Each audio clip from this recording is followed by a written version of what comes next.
bilərsiniz. Demək belə, biz dedik ki, bir qat sıvanın qalınlığı detalın qalınlığının 0,4 hissəsinə bərabərdir. Yaxşı, oradakı düsturumuz nə idi? Düsturu yazaq.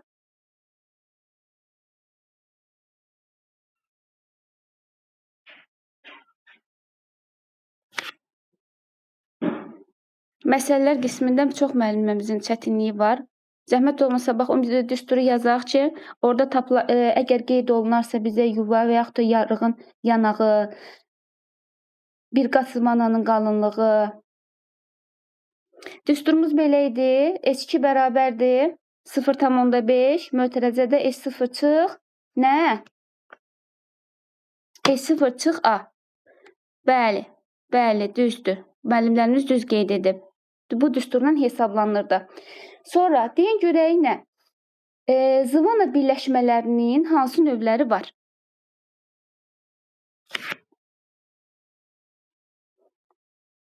Zıvana birləşmələrinin hansı növləri var?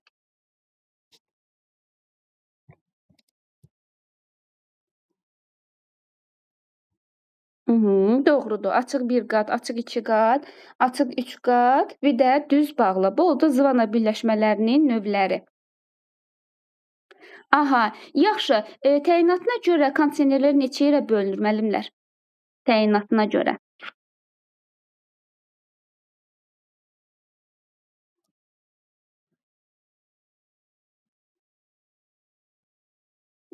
Doğru. Təyinatına görə 3 yerə bölünür. Hansılardır?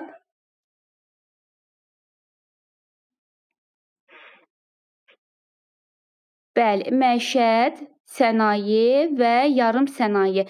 Bunlar oldu kondisionerlərin təyinatına görə növləri. Yaxşı, bizdən soruşursa ki, ən çox istifadə edilən kondisioner hansı kondisionerdir?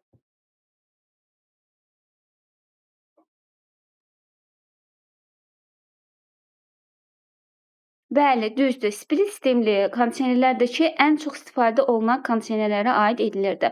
Yaxşı, siz mənə deyin görüm, buxarı sıxılaşdıran qurğu. Müəllimlər, bax, bu hissələrdə çox çətinlik çəkirlər. Buxarı sıxılaşdıran qurğu, qarışdırmamaq üçün bir daha təkrarlayaq. Bəli, buxarı sıxılaşdıran qurğudursa, kondensatordur, üzr istəyirəm. Bəs yaxşı, bizə desə ki, energetik qurğudur. Bax, sıxılaşdıran qurğu kondensator idi. Bəs energetik qurğumuz nə idi? Bəli, energetik qurğudursa bu oldu kompressor. Yaxşı, bəs suya çevirmə nə idi? Suya çevirmə.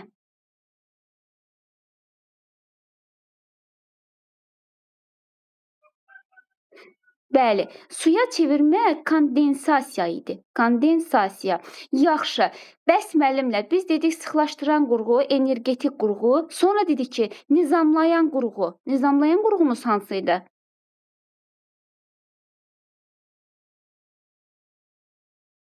Bəli, duraselləşdirici qurğunun adı nizamlayan qurğu kimi öyrənmişdik. Bəli. Yaxşı, siz mənə deyin görüm, əgər bizə deyirsə ki, dairədir, üstündə X işarəsi qeyd olunub.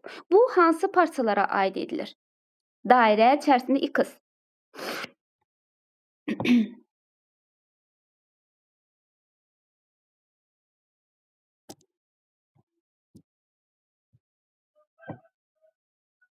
Dairə içərisində X işarəsi onu bildirir ki, bəli, quru təmizləmə qadağandır işarəsidir və 40 dərəcədən artıq olmayan temperaturda əl ilə yuyulur. Sırf bu ipək parçalara aiddir. Yun və ipək yazan müəllimlərimiz səhv yazıblar.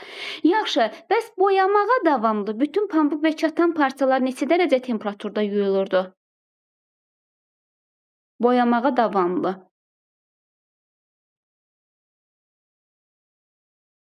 Bəli, boyamağa davamlı bütün pambıq və katan parçalar 95 dərəcədən yüksək olmayan temperaturda yuyulurdu. Sonra bax keçirik qarışdırılan yerlərə. Bəs rəngi çıxan pambıq və katan rəngli pambıq və katan parçalar, rəngli.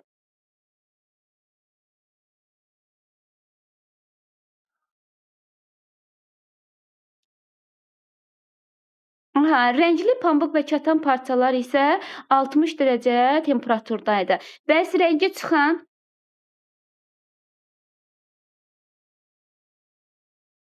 Doğru, əla. Rəngi çıxan pambıq və kətan parçaları isə 40 dərəcədən artıq olmayan temperaturda ehtiyatla yuyulmalı idi. Yaxşı, müəllimlər, deyin görək ütünün üzərində 3 nöqtə qeyd olunub. Bu hansı parçalara aid edilir və neçə dərəcə temperaturda ütüləmək üçün qeyd olunmuşdur? Bəli, bəli, doğru, doğru. Aha. Düzdür, 3 nöqtə qeyd olunubsa, 200 dərəcədən artıq olmayan temperaturda üflənməli idi və bütün pambıq və kətan parçalara aid edilirdi. Yaxşı, siz mənə deyin görüm, əgər, kvadrat, qeyd olunub, üzərində 3 xətt qeyd olunubsa, kvadrat içində 3 xətt qeyd olunubsa, bu hansı parçalara aid edilir?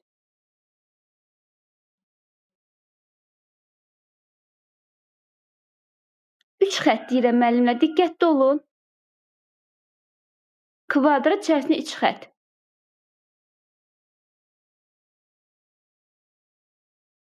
Baxın, kvadrat, bəzi müəllimlərimiz səhv yazıb. Kvadrat içərisində 3 xətt qeyd olunmuşdursa, bu nəm məmulat asılmış halda qurudulur. Onun işarəsi idi və yun və ipək parçalara hər ikisinə aid edilirdi. Müəllimlər diqqətli olaq. Amma bax bizə desək ki, kvadrat içərisində 1 xətt qeyd olunubsa, bu hansı sırf hansı parçaya aid edilir?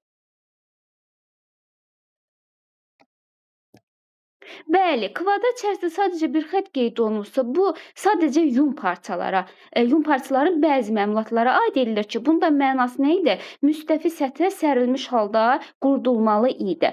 Bəs yaxşı müəllimlər, üçbucaq işarəsidir və üzərinə xətt çəkilib. Yəni olmaz da, yəni bu nəyin işarəsidir bəs? Nə qeyd edir burada? Bizə nə demək istəyir?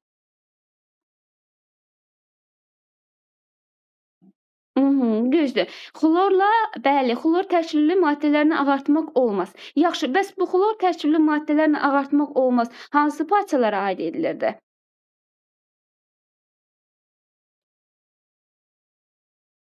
Bəli, yun və ipək parçalara aid edilir. Doğru vurğuladınız. Çox sağ olun, gözəl. Yaxşı, siz mənə deyin görüm, dolma nə qədər, neçə, saat bişirilməlidir? Söhbət yarpaq dolmasından gedir əlbəttə ki. Düzdür. 1,5 saat bişirilməlidir yarpaq dolması. Bəs kənarda neçə dəqiqə saxlanmalıdır özünü tutması üçün? Onu da qeyd edin. Aha, əla, doğrudur müəllimlər. 10 dəqiqə, saxlanmalı idi. Bəs bu biz dedik, yarpaq dolması 1,5 saata bişirdi. Bəs üçbaca deyirik, pomidor, bibər, badımcan dolması neçə dəqiqə bişirdi? Bəli müəllimlər, doğrudur.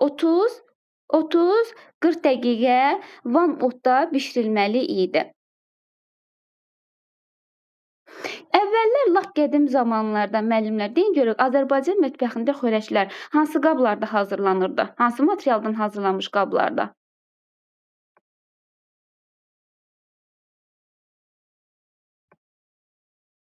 Doğrudur. Əla, düz dediniz müəllimlər. Yaxşı, düyü, yəni aş Van otda neçə dəqiqə dəmə qoyulmalıdır?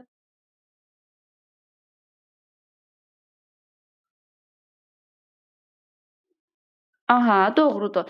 40-50 dəqiqə vamodda dəmə qoyulmalıdır. Bu əsas məqamlardır. Çox qida mövzusundan, o resursları əzbərləmək biraz çətin olur. Əsas məqamlar bunlara baxaq. Yaxşı, deyin bəs düyü, neçə saat isladılmalıdır?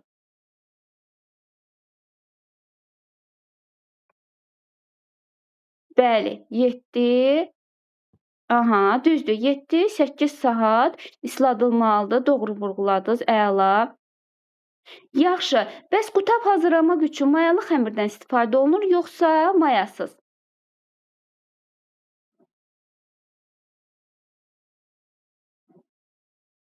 Doğrudur. Əla. Bəli, bəli, müəllimlər, doğrudur.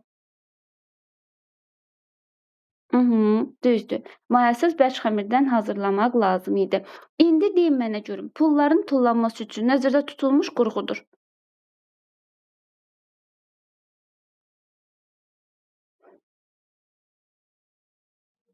Bəli, düzdür. Əgər pulların tutulması üçün nəzərdə tutulmuş qurğudur desə, rajet kasetlidir. Yaxşı, pulu çəkərkən işıq sönübdür. İşıq sönübsə, pul hara gedəcək, düşəcək? Pulu çəkən zaman? İşıq sönüb.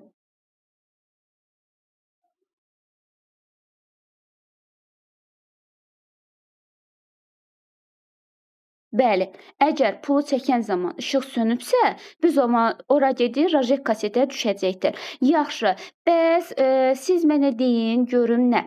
Pulların çıxarılması üçün nəzərdə tutulmuş qurğudur. Tullanan dedik rojet kaseti, bəs çıxarılması üçün? Orada bir müəlliməmiz dispenser yazıb. Bax, o müəlliməmiz, səhv dediniz, yazdınız müəllimə. Pulların çıxarılması üçün deyirsə, bu fiderdir. Əgər mən sizdən soruşsaydım ki, pulların verilməsi desəydim, o zaman siz dispenseri deyəcəktiniz. Demək, tullanırsa reject kaset, verilirsə dispenser, çıxarılırsa fiderdən istifadə olunur. Yaxşı, siz mənə deyin görüm, taymerin neçə növü var? Doğrudur. Adlarını da yazın müəllimlər. 2-ni düz dediniz, hamınız düzgün vurğuladınız, amma adlarını da qeyd edin. Hansılar idi?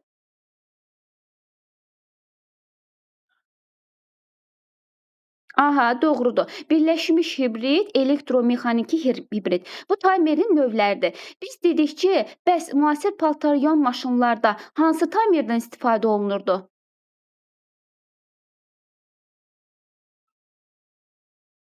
Elektromexaniki yazan müəllimimiz səhv yazıb. Bəli, biz dedik ki, müasir paltaryuyan maşınlarda birləşmiş hibrid, taymerindən istifadə olunurdu.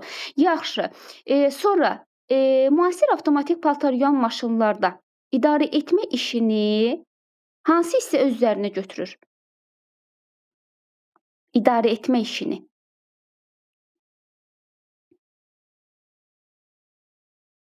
Hamı bir-birinə yazıb taymer.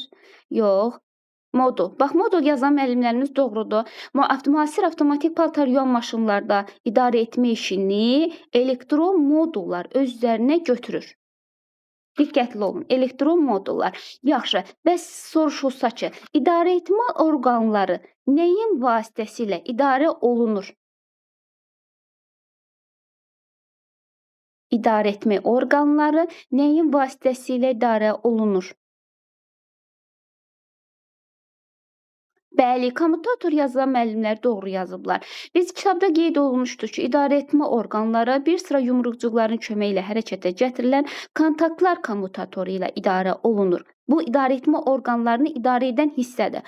Amma bizə desək ki, müasir avtomatik paltaryuyan maşınlarda idarə etmə işini hansı hissə üzərinə götürür? Bu zaman elektron modullar öz üzərinə götürürdü. Bəs yaxşı, nasazlıq baş verərsə, bu zaman hansı kodlarla biz bilərik ki, burada nasazlıq var? Paltaryuyan maşınından gedir əlbəttə ki, söhbət.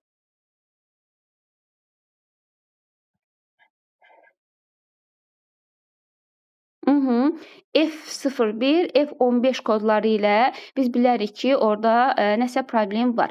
Yaxşı, bəs müəllimlər, paltaryuyan maşının hansı hissəsidir ki, biz dedik ki, yuma temperaturu, sıxma zamanı barabanların dövrlər sayı, yumağa başlayandan gecikmə müddəti hamısı orada qeyd olunurdu. Hər kəs sual-cavabda iştirak etsin, zəhmət olmasa müəllimlər. Rəy bölməsində hər biriniz fikirlərinizi bildirin.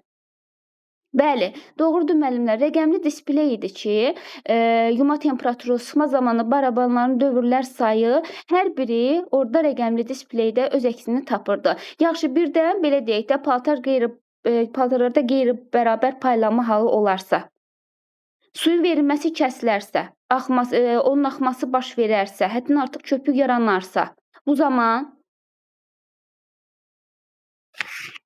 bəli, sensorlardır, orada düzdür. Düz yazmısınız müəllimlər.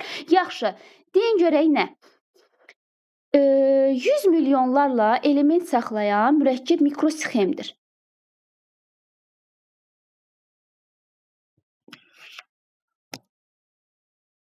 Yüz milyonlarla element saxlayan mürəkkəb mikrosxemdir. Bəli, söhbət prosesordan gedir. Yaxşı, bəs deyin görüm, yaddaş mikrosxemləri olan kiçik çap platasıdır.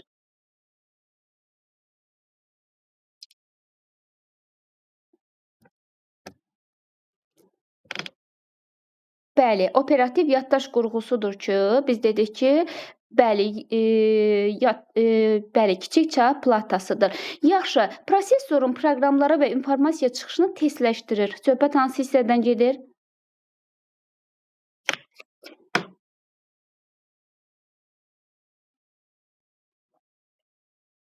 Doğru.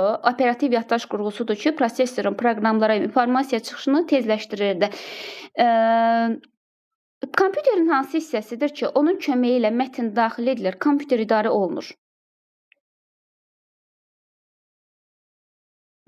Düzdür. Klaviatura yazan müəllimlərimiz doğru qeyd edib. Yaxşı, bəs o hansı hissəsidir ki, onun köməyi ilə məlumat kompüterə daxil edilir? Siçan yazan müəllimlərimiz səhv yazmısınız, siçan deyil o, skanerdir. Skanerin köməyi ilə məlumat kompüterə daxil edilirdi. Bəs yaxşı, bizdən soruşulsa ki, onun köməyi ilə kompüter idarə olunur.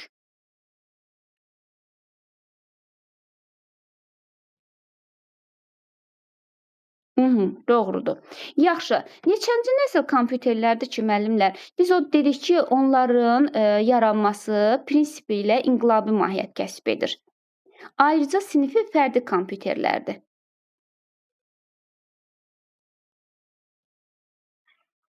Bəli, 4-cü nəsil kompüterdir. Yaxşı, neçənci nəsil kompüterlərdir ki, böyük və çox böyük integral sxem texnologiyaları ilə mikro və mini kompüterlərdir. 3 yazan müəllimlərimiz yenə səhv yazmısınız, 3 deyil. Bax elə bu cümlədə 4-cü nəsil kompüterlər aid edilirdi. Həm bu formada, birinci dediyim formada, həm ikinci dediyim formada, ikisi də düşə bilər sizə, diqqətli olun. Sonra növbəti sualım belədir. Biz desək ki, oxşar funksionallığı və istifadə qaydalarına malik kompüterlər qrupu nəzərdə tutulur. Bu tipdir, yoxsa növdür?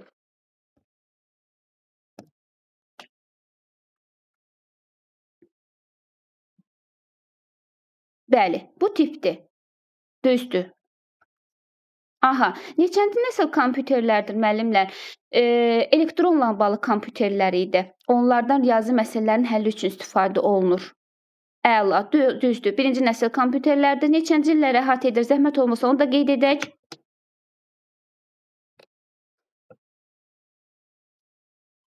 1950-1959-cu illəri əhatə edilirdi. Neçənci nəsil kompüterlərdir ki, biz dedik ki, bu nəslin əsasını IBM 360-370 təşkil edir. Üçüncüdür. İlləri də qeyd edək, 3-cü nəsil kompüterlərin. Əla, doğrudur. 1970-1985-ci illəri əhatə edirdi. Yaxşı, siz mənə deyin görüm, hazırlayıcı müəssisədə tərkib hissələri öz aralarında yığım əməliyyatı ilə birləşdirilən məmulatlar necə adlanır?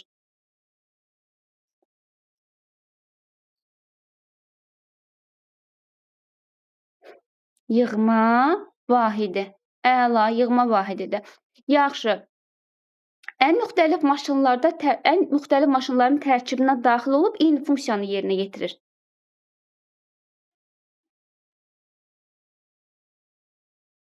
Aha, doğrudur. Əla. Yaxşı. Məmulat bir neçə detalın birləşməsindən ibarət olduqda harda öz əksini tapır? Məmulat bir neçə detalın birləşməsindən ibarət olduqda harda öz əksini tapır? Biraz diqqətli olaq müəllimlər.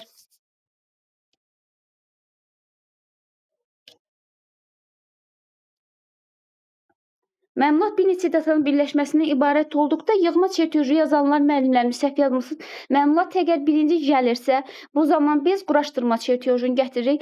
Amma bir neçə məmulatın birləşməsindən ibarət olduqda, bu zaman bir neçə sözü əvvəldə gəlirsə, biz burada götürürük yığma çertyojunu. Məmulat bir neçə detalın birləşməsindən ibarətdir deyirsə, amma bu zaman biz götürürük quraşdırma çertyojunu. Yaxşı, mən deyirəm ki, məmulat haqqında tam məlumat daşıyan mətn və qrafik sənədi hansı sənədlərə aid edilir? Məmulat haqqında tam məlumat daşıyan mətn və qrafik sənədi. Aha, düzdür, konstruktor sənədidir. Texnoloji sənədləri yazın mənə. Hansı texnoloji sənədləri tanıyırsınız?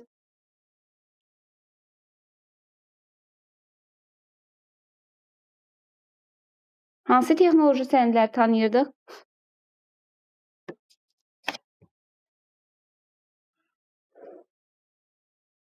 Düzdür, düzdür. Marşrut xəritəsi, texnoloji xəritə və əməliyyat xəritəsi. Biz bunları öyrənmişdik texnoloji sənəd kimi. Yaxşı, desək ki, müəllimlər, sadəcə belə bir cümlə ilə qrafik və mətn sənədləridir. Biz bu zaman hansı sənədlərə aid edirik onu? Qrafik və mətn sənədləridir.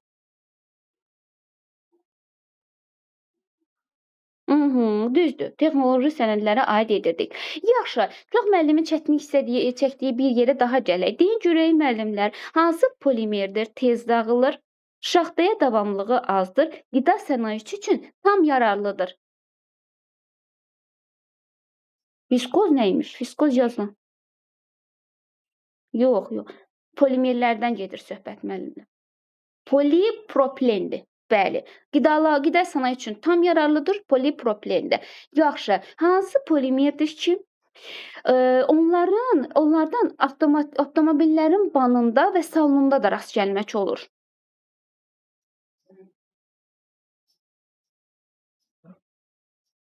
Bəli, eynilə bu da poliproplendir müəllimlər. Yaxşı, hansı polimerdir ki, biz dedik ki, ondan arakəsmələr, karnizlər, qida üçün konteyner və qablaşdırma məmulatları hazırlanırdı. Hansı polimer? Əla, düzdür, polistiroldur. Biz polistirolu necə öyrənmişdik ki, belə bir sual düşə bilər? Ən məşhur. Necə öyrənmişdik onu? Polistirol bir daha necə düşə bilər? Siz deyin mənə. Aha, əla, doğrudur. Sintetik polimerdir. Bir belə düşər, bir də ikinci sizə verdiyim hissə kimi düşə bilər. Diqqətli olun. Bax orada karnizin də şəkli verilmişdi. Sonra qida və konteyner, qablaşdırma məmulatları. Əgər bunlar deyirsə, polistirolu götürəcəksiniz. Polikarbonat neçə dərəcə temperaturda ilkin xassəsini saxlayır? 145 yazan müəlliməm, səhv yazmısınız? Aha, 135 dərəcə temperaturda öz ilkin xassəsini qoruyub saxlayırdı. Yaxşı, hansı polimerdən bir dəqiqə müəllimlər, qramofon valları da düzəldilir. Bax, qramofon vallarını biz o yadımızda saxlamışdıq.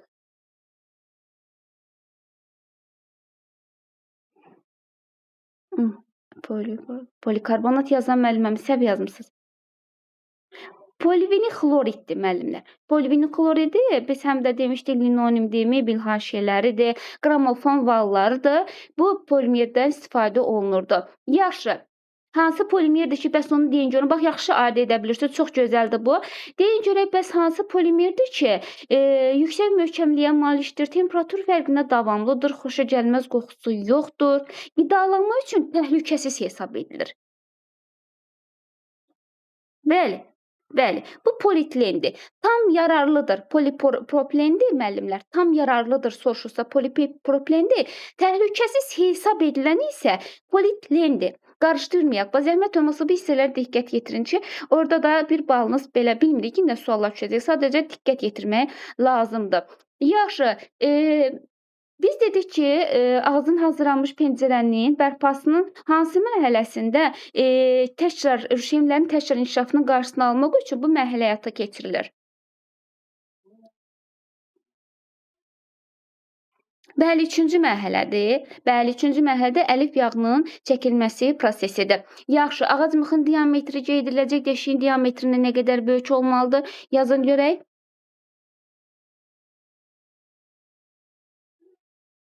Bəli, 0,5 və 0,7 millimetr böyük olmalıdır. Aha, doğrudur. Yaxşı, köhnə boyanı neçə üsulla çıxardırlar pəncərədən? Hansı üsullarda? 2 yazmısınız. Üsulları da qeyd edin zəhmət olmasa.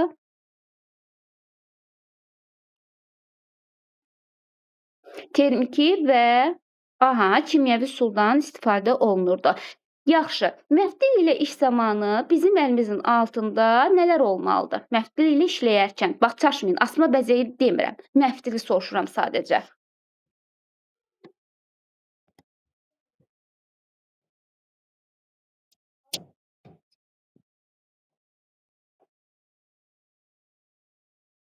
Bəli, məftil ilə iş zamanı bizim kəlbətini qeyd edirsiniz. Zəhmət olmasa kəlbətinlərin adını da qeyd edək. Hansı kəlbətinlərdir? Yastağız, girdə ağız, it ağız, aha, sonra çəkic, bir də yeyə. Demək, kəlbətinlərimizin adını diqqətindən yastı ağız, girdə ağız, it ağız, çəkic və yeyədən istifadə olunurdu. Bəs yaxşı, bax bu adını çəkdiyimiz kəlbətinlərdən hansı idi asma bəzəyin hazırlanmasında istifadə olunurdu?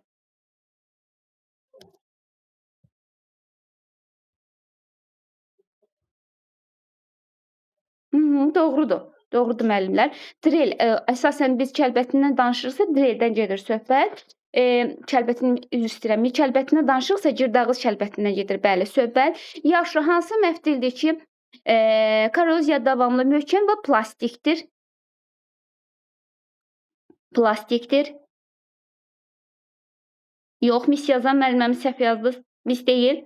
Latundur. Bəli, latun yazılan müəllimlər, afərin sizə.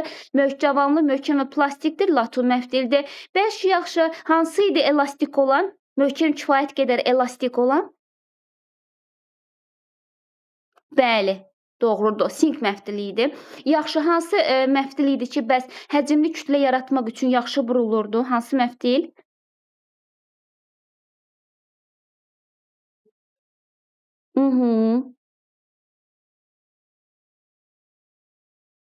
Yaxşı, bəs hansı məftil idi ki, təbii rəngini saxlamaq məqsədilə şəffaf lak materialı ilə örtülürdü? Əla. Bəli, latun məftili idi. Əla, çox gözəl. Yaxşı, diametri nə qədər olan mis məftillərdən istifadə olunur dekorativ işlərdə?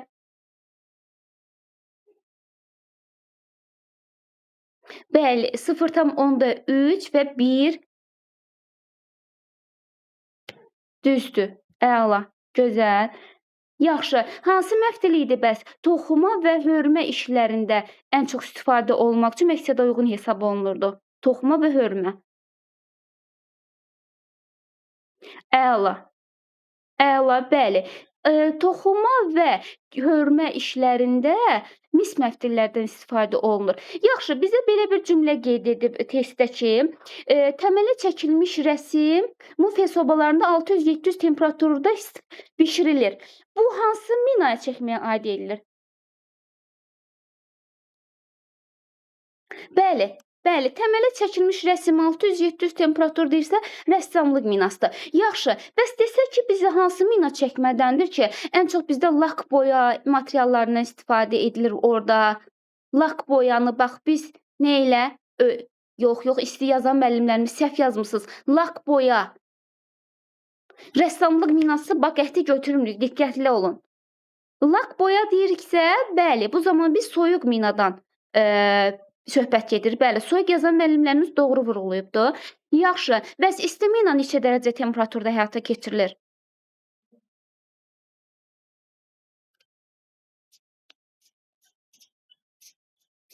İsti mina isə 600, 700, yox, 600-850 temperaturda həyata keçirilirdi. Yaxşı. Siz mənə deyin görüm, gümüşləmə zamanı gümüşün hansı xassələri əsas götürülür?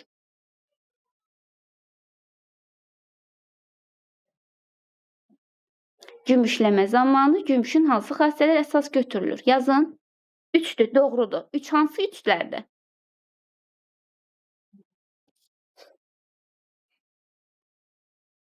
Demək, bəli, elektrik ötürücülüyü, əks etmə qabiliyyəti, bir də xarici təsirlərə davamlılığıdır ki, bunlar gümüşləmə zamanı əsas götürülən hissələr idi. Yaxşı, bəs desək ki, ən çox hansı qızıl suyuna çəkmək üsuludur ki, interyerin zərlənməsində istifadə olunur, eləcə də interyerin zərlənməsində istifadə olunur. Eləcə də.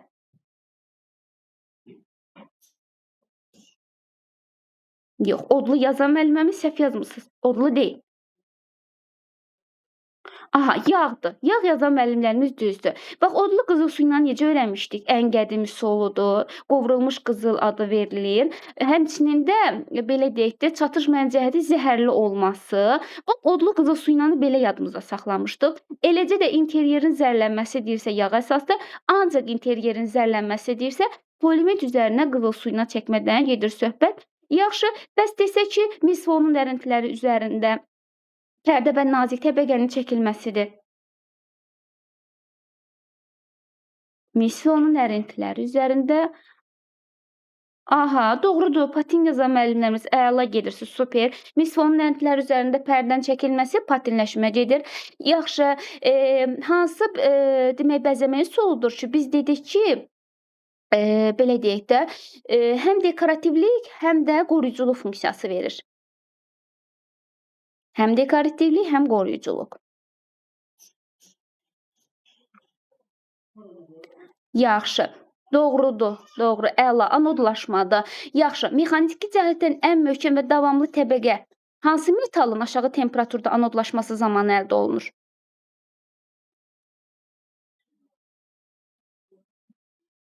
Bəli, bəli. Mexaniki cəhətdən ən möhkəm və davamlı təbəqə alüminiumun aşağı temperaturda anodlaşması zamanı əldə olunurdu. Yaxşı, xüsusi seçilmiş kimyəvi reaktivlərin təsirində metalın müəyyən səth örtüyünün çıxarılmasıdır.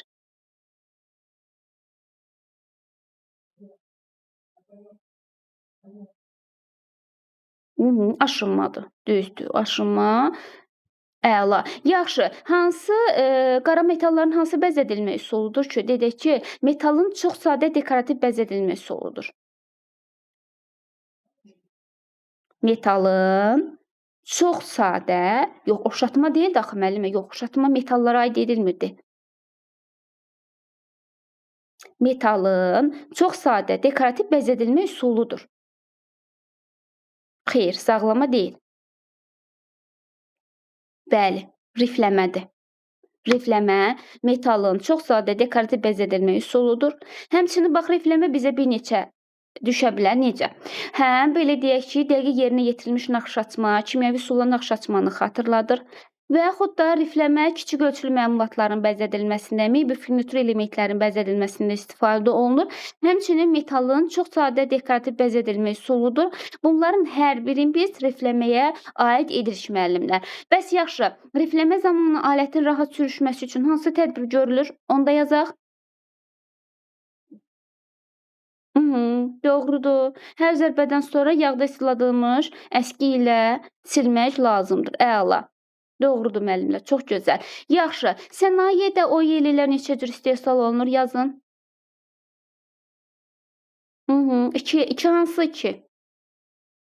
Qısa şəkildə fikrinizi ifadə edə bilərsiniz. Bütöv şəkildə yazmağa ehtiyac yoxdur. Bəli, lamiləmə, kaşirləmə. 2 sənayedə deyirsə, biz onu götürək. Bəs yaxşı müəllimlər, yazın görüm o yelinin səthi nə ilə üzləyirlər? O yelin səthi nə ilə üzləyirlər?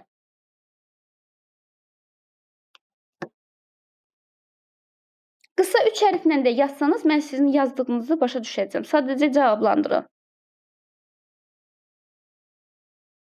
Yox, bax orada. Bəli, qeyd edilən müəllimlərin çoxsu düz yazıb. OYL-nin səthi soyulmuş şpon, sintetik qətran hopdurulmuş kağız və sintetik nazik təbəqə ilə üzlənir. Sonra növbəti sualım belədir. Lövhə səthinin qətran hopdurulmuş nazik pərdəli kağızla örtülməsi prosesidir. Lövhə ilə başlayırsa biz burada nəyi götürürük? L. Yox, L. Lövhə, lamiləmə. Bax, cümləmizin başı lövhə ilə başlayırsa, biz lamiləməni götürürük. Lamiləmə neçə dərəcədə temperaturda həyata keçirilir? Yazın.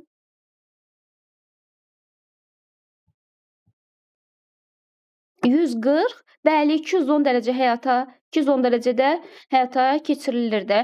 Yaxşı, növbəti sualım belədir. Yüksək temperatur və təzyiq altında süni nazik pərdə ilə üzlənməsi prosesi necə adlanır? Yüksək temperatur və təzyiq altında. Yox, kaşirlənmə yazan müəllim səhv yazmısınız. Bu söhbət burada oxşatmadan gedir. Oxşatmadan, yüksək temperatur və təzyiq altında oduncaq səthinin süni nazik pərdə ilə üzlənməsinə oxşatma bəzətməsi deyilir. Yaxşı, əgər məişət üçün nəzərdə tutulubsa, hansı lakla örtülür? Neçə nömrəli? HO 222 lak ilə düzdür. Yaxşı, hansı birləşmə növüdür ki, biz dedik ki, ancaq şkantlarla birlikdə istifadə olunur?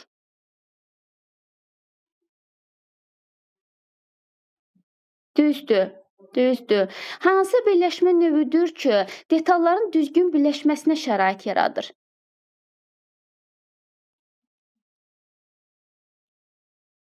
Detalların düzgün birləşməsinə şərait yaradır. Diqqətli olaq. Yığma zamanı detalların düzgün birləşməsinə şərait yaradır. Bəli, şkantlarla birləşmədir. Sonra müəllimlər, bax növbəti sualım belədir. Hansı birləşmədir ki, gövdəli mebel detallarını birləşmək üçün istifadə olunur? Bəli, həmçinin bax bu sualı belə öyrənə bilərdik. Gövdəli mebel detalları üçün düzdür. Yaxşı, hansı birləşmə növüdür ki, birləşmələrdən çox bu səfər sual verəcəm. Tərpənməzdir, söküləndir, quraşdırması asandır, kifayət qədər möhkəmdir, qiyməti ucuzdur, çatışmayansa görünəndir. Bəli, bəli, doğrudur. Söhbət mebel künclüyündən gedir. Yaxşı, hansı birləşmədir ki, yarı mexaniki qurğudur, müəyyən bucaq altında, qapıların müəyyən bucaq altında açılmasına xidmət edir?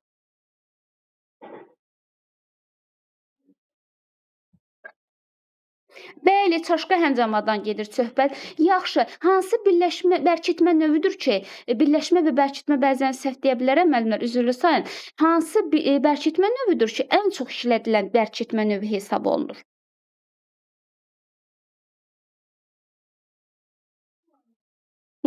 Doğrudur, doğrudur. Yaxşı, testdə düşüb ki, bir panelin kənarının digər panelin layına bərkidilməsi üçün istifadə olunur.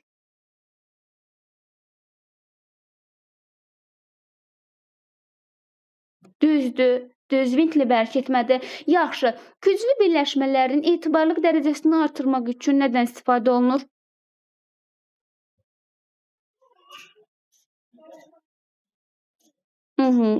Yox, şkant yazan müəlliməmiz səhv yazdınız.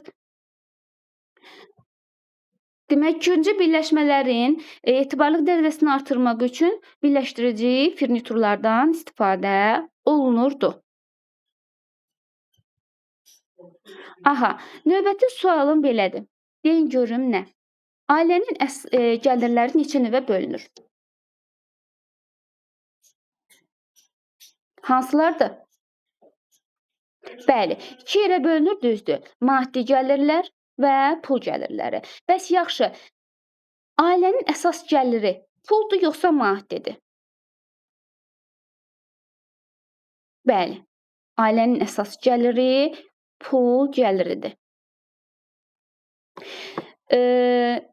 İnsanlara hörmətlə yanaşmaq düzgün rəftar etməkdir.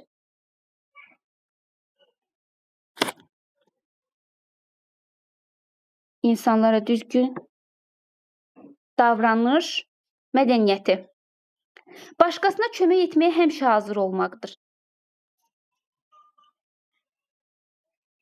Kömək edirəmsə, qayğı çəkəm. Bəs yaxşı, biz onu xeyirxahlığı necə öyrənmişdik? Fərqi nə idi? Qarışdırmamaq üçün necə öyrənmişdik?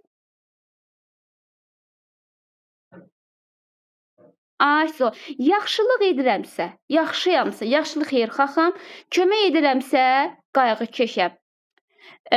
Yaxşı, fikrin görmənin, eşitmənin kimə və yaxudsa nəyəsə yönəlməsidir. Bəli, diqqətlilik doğrudur. İnsanların müxtəlif vəziyyətlərdə müəyyən edilmiş qaydalara riayət etməsidir. İnsanların müxtəlif vəziyyətlərdə ədəbli olmağı müəllimə səhv yazmısınız. Burada mərifətdən gedir. Bax, mərifət, müxtəlif, müəyyən, mərifət. Müxtəlif vəziyyət, müəyyən edilmiş mərifət. Ədəbli olmaq deyəndə müəllimlər, ədəbli olmaq orada qeyd olunub ki, ədəb qaydalarını bilmək deyil. Elə bax burada ədəb qaydalarını bilmək, ədəbli olmaq, ədəb qaydalarını bilmək. Bax burada elə açar söz cümlənin içində qeyd olunub. Bu olur, bu zaman ədəbli olmaq. Əgər testdə düşərsə belə bu şəkildə götürə bilərsiniz. Doğru danışmağa meyl göstərib, doğrunu sevirsə, bu dürüsttür yoxsa düzgündür?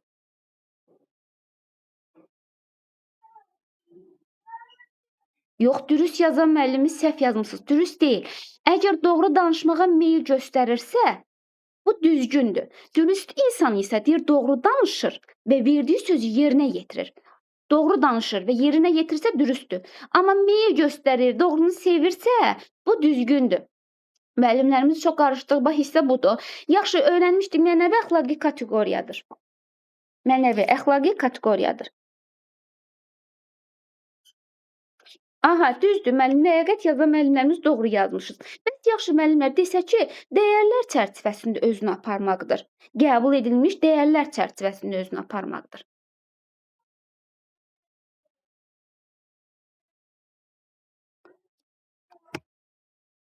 Dəyərlər çərçivəsində deyirsə, aha, bəli, ədəbli olmaqdır, doğru dediniz. Yaxşı, daxili duyma qabiliyyətidir, sərhəddi hiss etməkdir.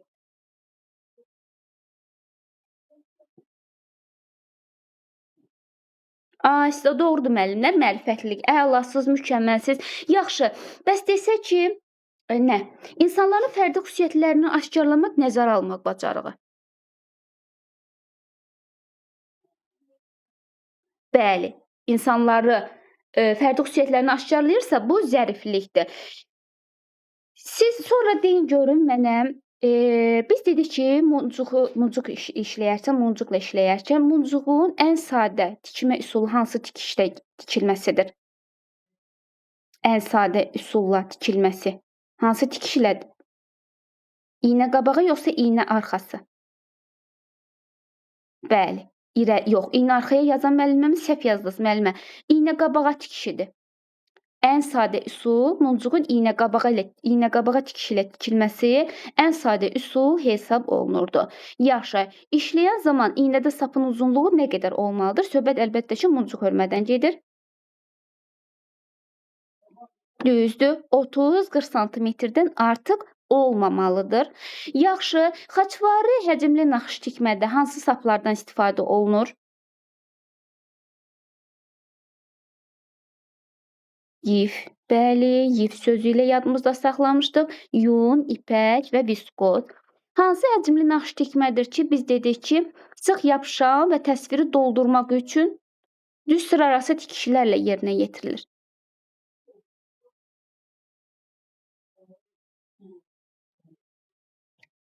Həcmli, sıx naxış tikmədən gedir söhbət. Bəli. Biz həmçinin dedik ki, onlardan süfrəyə, geyimə, dəsmala, salvetə, yaylığa naxış tikmək üçün istifadə edirdik. Yaxşı, bəs həcmli naxış tikmə hansı parçalar üzərində yerinə yetirilirdi? Həcmli naxış tikmə hansı parçalar üzərində yerinə yetirilirdi? Düzdür. Sıx, deformasiya dözümlü, hansı ki bunlar trikotaj idi. Aha, düzdür, düz yazırsınız, əlasız, kətan, plastik kanva və cins parçalar idi. Yaxşı, biz hansı tikiş növü idi ki, biz onun sözü gah-gahda, ya da sözlərini yadımızda saxlamışdıq. Hansı tikişə aid idi bu? Gah-gahda, ya da. Əla. İynə qabağadır. Bəli, iynə qabağa tikişində, yox, iynə üzr istəyirəm, iynə arxası tikişində, tikiş hansı istiqamətdə həyata keçirilir? Sağdan sola yoxsa soldan sağa? Aha, düzdür. Əgər bizə sual versə ki, bəs iynə arxası tikişində sırıq araları hansı tikişlə yerinə yetirilir? Əla. Bax, bir müəlliməmiz, aha, bütöv yazmış, düzdür. Bir tikiş sağdan soladır, tik arası isə soldan sağa yerinə yetirilirdi. Əlasız. Yaxşı müəllimlər, konservləşdirmənin hansı üsuldur ki, biz dedik ki, qida dəyərliliyinin qorunması üçün ən yaxşı üsul hesab olunur?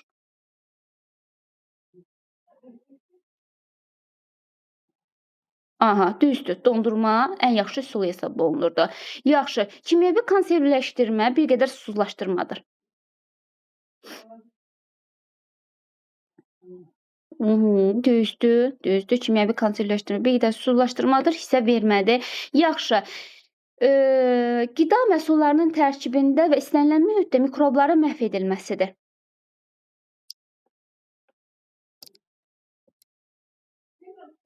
Bəli, sterilizə edilmədir. Düzdür. Yaxşı, qida məhsullarının susuzlaşdırılması xörək duzu ilə kimyəvi konservləşdirmədir. Xörək duzunu deyiriksə biz hansını götürəcəyik? Əla, gözəl, qaxa getmə, əlasız. İnşallah ki, burada bax verdiyiniz cavablar kimi gedib orada da gözəl nəticələriniz, gözəl yazarsınız hər biriniz. Aha, sonra keçirik nəyə? Bal şərbəti üçün bizə nə qədər bal, nə qədər su lazımdır? Bal və su miqdar yazaq. Aha, əla. 500 qram bal, 100 qram su idi. Yaxşı, bəs şəkər şərbətində 1 stəkan şəkər tozuna nə qədər su qatırdıq? Onu da yazın görək. 1,5 yazan müəllim səhv yazdınız. Aha, 0,5 stəkan su qatırdıq. Orada 0,5 çay qaşığı zəncəfil də vardı, portağal qabığı. Biz bunu şəkər şərbətində bu şəkildə yadımızda saxlamışdıq. Yaxşı müəllimlər, bax hamısının ardıcıllığından soruşmayacağam. Deyin görək mənə, baklavanı bişirmə qaydasında ilk birinci nə idi? Bax, birinci nəyə götürməlidik? Əlasız. Tava, bəli, tavanın götürülməsi. Müəllimlərimiz çox zaman tavanı götürmür orada. Tavanın götürülməsi birinci mərhələ idi. Yaxşı, bəs paxlava əsasən mayalı xəmirdən hazırlanır yoxsa mayasız? Əsasən soruşulsa,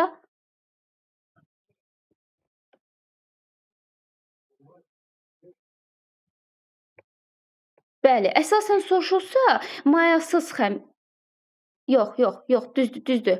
Düz yazmısınız müəllimlər. Bir anlıq fikrim qarışdı. Düzdür. Aha, siz sonra mənə deyin görüm, aplikasiya elementləri nəyə uyğun biçilir?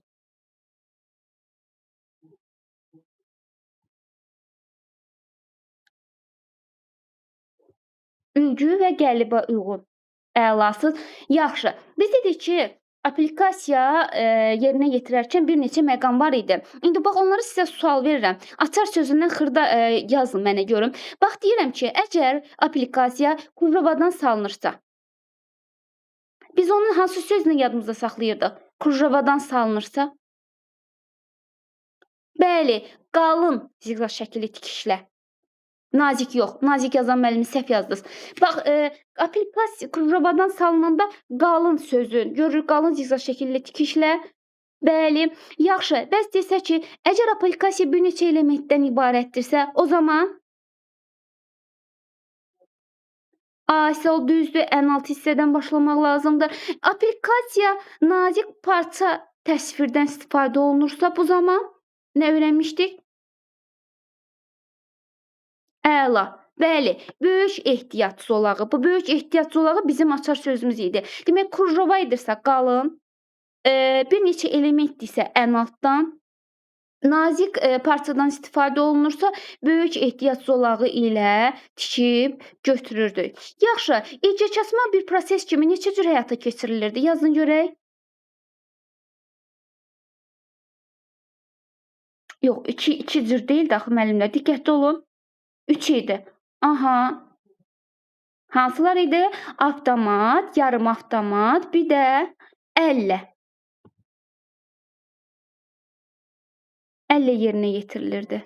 Aha, ziqzaq şəkilli tikişin gözəl olması üçün. Tikiş kəsiklə nə qədər məsafədə? Gözəldirsə, gözəl deyirsə, 5-i yox, təkcə 5 götürmürsüz. Gözəl sizə orada nəyi götürdüyüm, bax gözəl deyirsə 5-7 millimetr. Gözəl alınması üçün 5-7 millimetr aralı salınmalıdır. Əgər sadəcə gözəl sözünü görmürsə, bu zaman təkcə sadəcə 5 millimetri götürürsüz. Aha, sonra, bir dəqiqə müəllimlər, sonra görək hansı hissələr bizə daha çox yaxşı, hansı tip toz soranlarda şimdi dedik ki, onlarda, xüsusi bir konteynerə, toplanır toz. Yəni xüsusi bir konteynerə yığılır mərkəzi qasma qüvvəsi hesabına. Bəli, siklon tipli toz soranlardan gedir söhbət, düzdür. Əlasız müəllimlər, mükəmməl. Yaxşı, toz soranın ən başlıca elementi yazın.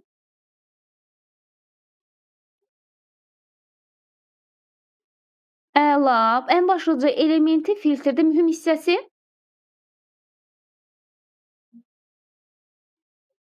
Yaxşı, düzdür, əla. Neçə dəqiqə onu işlətmək lazımdır toz soranları? Düzdür. Aha, dondurucu aqreqatın 3 mühüm hissəsi hansılardır? Yazın görək. Üç mühüm hissəsi hansı idi? Əsas. 2 hərflə, 3 hərflə də yazsanız kifayət edir. Sadəcə başlıq hərfləri yazmayın, oxuya bilmirəm altda. 3 hərflə qeyd edin.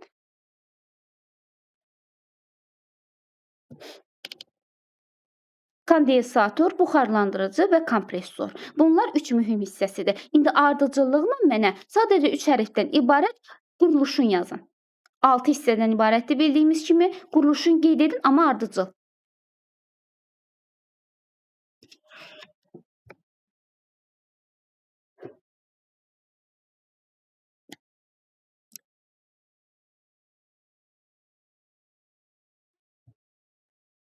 Aha, doğrudur.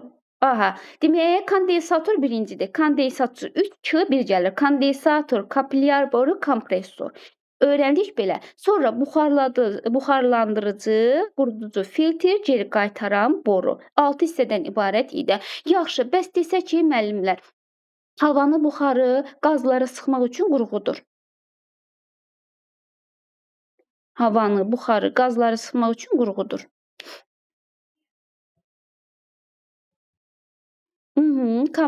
Düzdür müəllimlər, düzdür. Yaxşı, bəs desək ki, işləmə prinsipinə görə soyuducular neçə cür olur? İşləmə prinsipi deyirəm, diqqətli olun.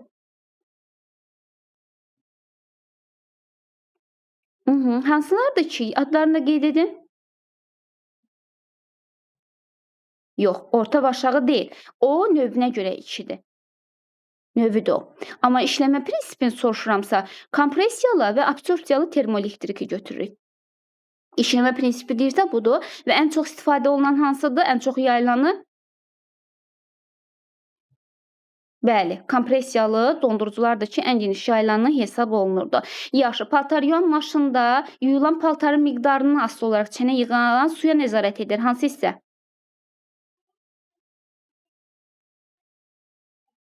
Qapaqlar bloku yazan Xədicə müəllimə səhv yazdınız. Səviyyə relesi idi oradakı. Yığılan paltarın miqdarından asılı çənə yığılan suya nəzarət edir səviyyə relesi. Amma bəs sual olaraq düşsə, paltar yuyan maşının işi nə ilə tənzimlənir?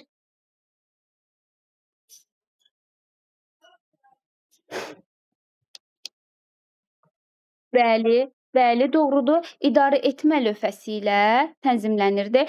Yaxşı, neçə rejimdə işləyir və neçə ötürmədən istifadə olunur? Onları da yazaq. Aha, düzdür. Düzdür müəllimlər, 2 rejimdə işləyir. Yuma sıxma, bəli, və 2 ötürmədən istifadə olunur. Birbaşa integral ötürməsi və qayış ötürməsidir. Hansı ən yaxşı hesab olunurdu, hansı ötürmə? Bəli, integral ötürməsi daha yaxşı hesab olunurdu.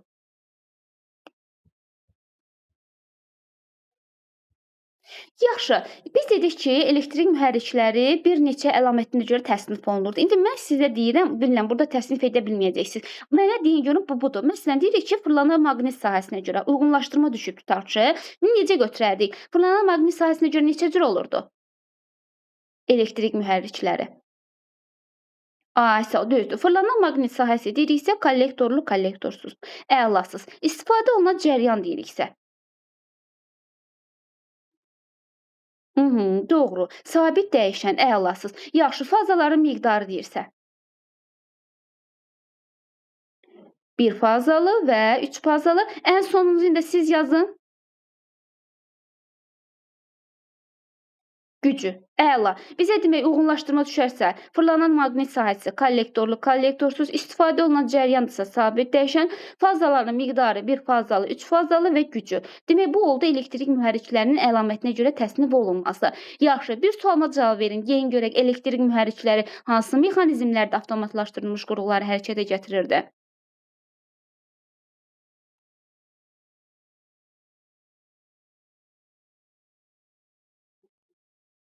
Bəli, icraedici mexanizmlərdə avtomatlaşdırılmış qurğuları hərəkətə gətirirdi. Yaxşı, müasir avtomatik maşınlarda hansı hissələrdən ibarətdirlər avtomatlaşdırılmış qurğular? Bəli, düzdür. Faydalı iş əmsalları yüksəkdir. Doğru yazmısınız. Amma sualın cavabı bu idi ki, elektrik mühərriki sadəcə icra edici mexanizmlərdə avtomatlaşdırılmış qurğuları hərəkətə gətirir. İndi növbəti sualıma cavab verin görüm. Avtomatlaşdırılmış qurğularda hansı mexanizmlər var?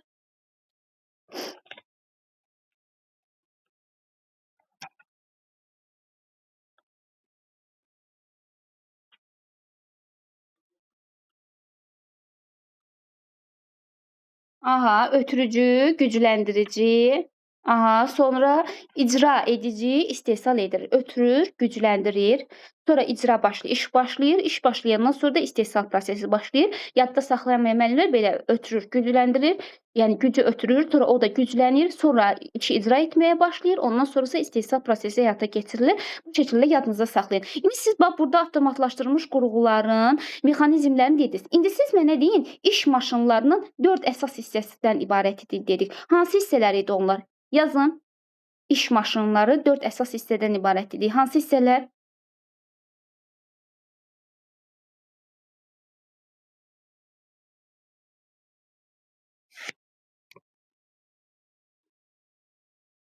İş maşınları 4 əsas hissədən ibarətdir. Hansı hissələr idi? Müəllimlər, hissə deyirəm. İş maşınları hansı növlərə bölünür demirəm. Ay, sağ bax müəllimlərimiz artıq doğru yazdı.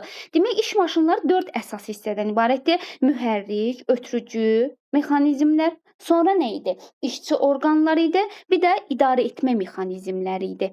Bunlar oldu iş maşınlarının 4 əsas hissəsi. Amma siz dediyiniz bax texnoloji, nəqliyyat, nəql edici məişət maşınları isə iş maşınlarının növləridir. Yaxşı, bax indi siz bunları yazdınız. Mən sizə bir-iki sual verim burdan. Nə? Məsələn, torna dəzgahı desə, burğu dəzgahı, ştamplama dəzgahı, bu hansı maşınlara aid edilirdi?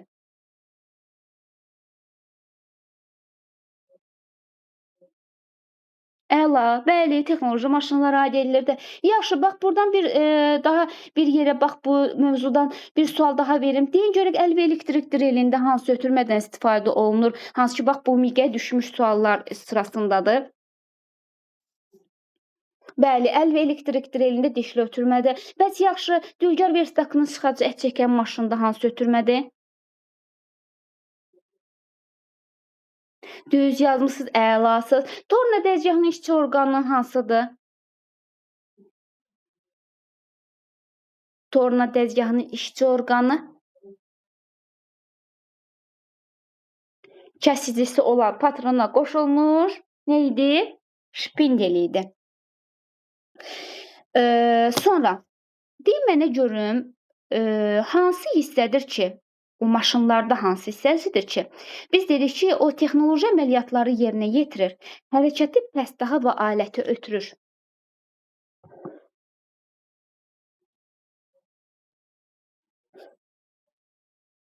Yox, yox. İdarə etmə mexanizmi idi müəllimlər. İdarə etmə mexanizmi idi ki, texnoloji əməliyyatları yerinə yetirirdi, hərəkəti pəstdaha, bir də aləti ötürürdü. Biz bu cümləni götürəndə ötürür sözünü görən kimi müəllimlər gətirib ötürücü mexanizmlərə getir söhbət. Ötürür gördüyü üçün. Amma diqqətli olun, ötürür deyirsə, burada idarə etmə mexanizmlərindən gedir söhbət. Yaxşı, tavanın düz və hündür olması nədən asılıdır? Hansı profillərin asıldığı asmaların uzunluğundan asılıdır? Hansı profillər? Bəli, aparıcı və uzununa profillərin asıldığı asmaların uzunluğundan asılıdır. Yaxşı, müəllimlər deyirəm ki mən, eee, necə? Əgər deyirəm ki, mən, belə deyək də, axıdıcı çənin pərdəsini dəyişməliyəm. Hansı problem var ki, mən o pərdəni dəyişirəm? Pərdəsi köhnəlib, onu dəyişməliyəm. Hansı problemdə? Yox, çirklənib yox.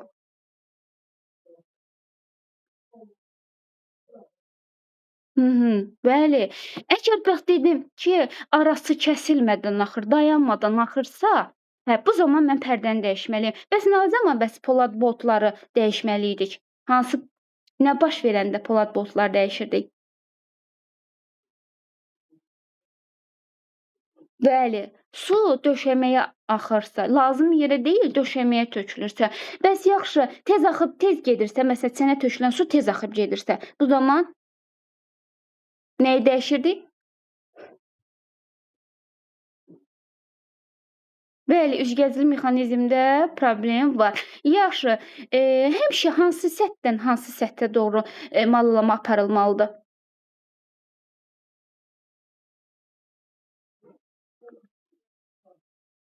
Bəli, düzdür. Düz yazmısınız müəllimlər. Malalanmamış səthdən malalanmış səthə doğru.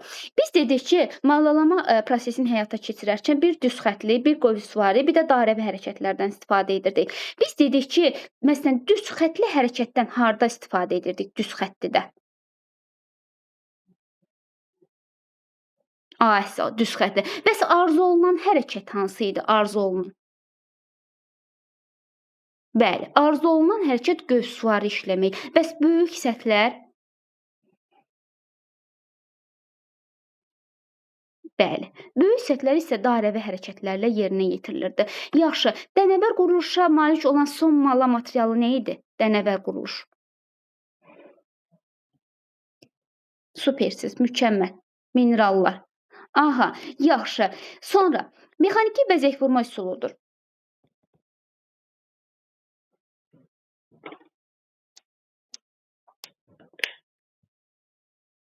Mexaniki bəzək vurma üsuludur, naxış, basma. Hansı üsuldur ki, biz dedik ki, müasir rəssamlar medalyon və döyüş nişanlarının maketini bu üsulla hazırlayırlar. Söhbət nədən gedir?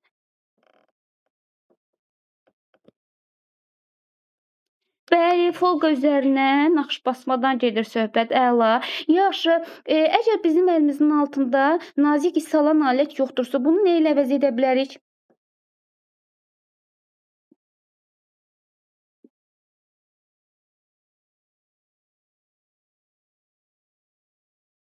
Bəli, dircəkli qələm və bizlə. Biz dedik ki, təsvirin konturunu döymək üçün istifadə olunurdu nazik isti alan alətdən. Bəli, biz və dircəkli qələmlə istifadə edə bilərdik. Düzdür. Zərbetmə vasitəsilə hansı təsvirlər yaratmaq mümkündür? Qeyd edin.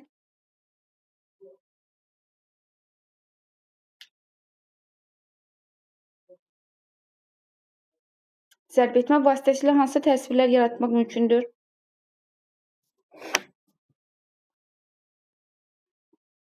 Yastı relyefli, bir də həcmli. Alçaq yüksək yox, alçaq yüksək yazan müəlliməm səhv yazmısınız. Yastı relyeflidir, bir də həcmli təsvirlər yaratmaq olurdu zərbetmə vasitəsilə. Bir də müəllimlər yazın, qeyd edin görüm zərbetmədən istifadə edərkən metal lövhənin qalınlığı nə qədər olmalıdır? Bəli, zərbetmə üçün nəzərdə tutulan metal lövhənin qalınlığı 0,2 və 1 millimetr olmalı idi. Biz dedik ki, bu ağacların oduncaqları açıq rəngə, bir cüslə quruluşa malik olduğu üçün onlardan çox istifadə olunurdu bədii yandırmada. Hansı ağacın oduncaqları idi? Biz onu hansı sözlə yadımızda saxlamışdıq? Əla, bəli, düzdür müəllimlər. Tacqış sözü ilə yadımızda saxlamışdıq. Hansı tac sözünə aiddir? Toz ağacı, ağcaqovaq, qızılağac, cökə, şabalıd. Bunlar bizim demək, həmçinin bədii yandırma üçün istifadə olunan oduncaq kimdə soruşula bilər. Həmçinin də adi bu sual kimi də verilə bilər ki, hansı ağacın oduncaqlarıdır ki, açıq rəngə, bürcüslə quruluşa malik olduğu üçün bunlardan istifadə olunur kimi suallar düşə bilər. Yaxşı, əyri qatların kəsilməsi üçün iskənə neçə dərəcəli bucaq altında qoyulurdu? Qeyd edin görək.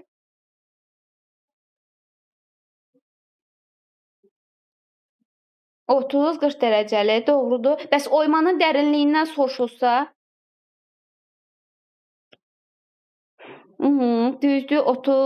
Düzdür müəllimlər. 30-45 dərəcəli bucaq altında qoyulmalı idi. Bütün qanovcuqlar hansı iskənələrlə kəsilir? Bax, çox müəllimin yaralı olduğu yer. Gəlin bunların üzərində biraz işləyək. Bütün qanovcuqlar əlasız, bəli, çətin iskənələrdə. Yaxşı, əsasən həndəsi oyma işlərində istifadə olunur. Hansı iskənələrdən? Əsasən həndəsi oyma işlərində istifadə olunur.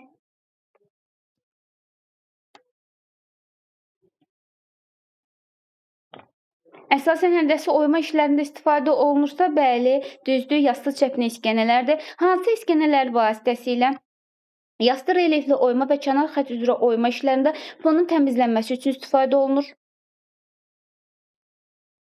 Bəli, fonun təmizlənməsi üçün istifadə olunursa, yastı düz iskənədir. Həmçinin, bax, bir sualım daha var. Hansı, iskənələrdir ki, müxtəlif oyma işləri üçün yardımçı alətdir? Yardımçı alətdir. Bəli, həmçinin bax, bu da yastı düz iskənələrə aid edilirdi. Qanovcuqların kəsilməsi üçün istifadə olunur. Sadəcə qanovcuq deyirəmsə, bəli, güclü iskənələrdən gedir söhbət. Ağac üzərində oyma əməliyyatının əsas alətidir.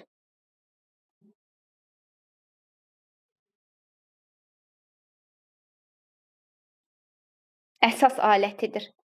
Ağac üzərində oyma əməliyyatının əsas alətidir. Nov şəkilli iskənə. Əsas alətidir nov şəkilli iskənə. Hansı alət vasitəsilə müstəvi qanovcuqlu, yastı relyefli və naxışlı oyma işləri asanlıqla aparılır?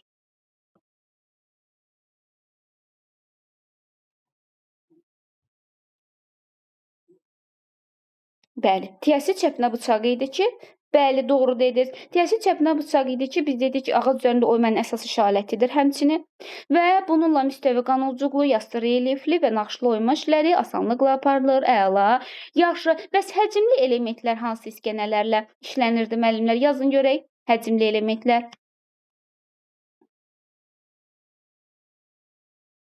Bəli, yarımdairəvi iskənələrlə hazırlanırdı. Yaxşı, düz səthi üzərində müxtəlif formalı qanovcuqların oyması ilə yerinə yetirilən oyma növü hansıdır? Düz səth üzərində müxtəlif düzdür, müstəvi qanovcuqlu oymadan gedir söhbət. Bəs yaxşı müəllimlər, hansı oymadır ki, biz dedik ki, bu oyma ilə əsasən çiçək, yarpaq, quş, heyvan təsvirlərinin salınmasında istifadə olunur? Əla, bəli, kənar xətt üzrə oymadır, həmçinin ən sadə növüdür, yeganə elementi qanovcuqdur. Bax, bunlar hər biri kənar xətt üzrə oymanın demək sözləri də əsasdır ki, biz bunlarla öyrənmişdik. Yaxşı, kəsmə ilə oymada iki tərəfi açıq deşiklər hansı alətlər vasitəsilə açılır? İki tərəfi açıq deşiklər. Yazın görək. Kəsmə ilə oymada iki tərəfi açıq deşiklər. Əla, kəski və iskənənin köməyi ilə açılır. Bəli, yaxşı. Gəlin biraz da 7-ci sinifin o tikiş bölməsindən, harda ki, o liflər var, onlardan biraz sual-cavab edək. Müəllimlərimiz məsələn orada çətinlik çəkirlər. İstəyirəm ki, onların üzərində biraz qalaq. Mənə deyin görüm, nə? Viskoz liflərinin biçi liflərinə fərqi nədir?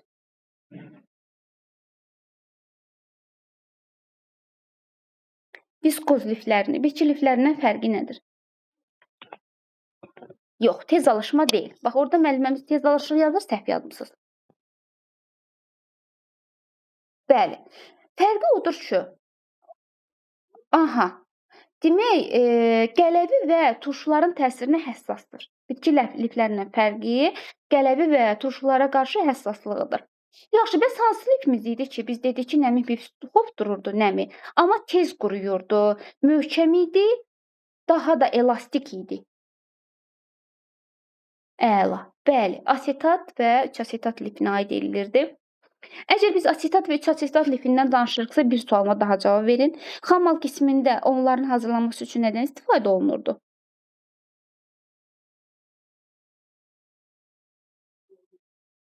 Xammal qismində asetat və 3 asetat lifi üçün. Düzdür. Oduncaq və pambıq tullantılarından istifadə olunur müəllimlər. Asetat və 3 asetat lifi üçün. Polifer lifindən alınan parçaları yazın.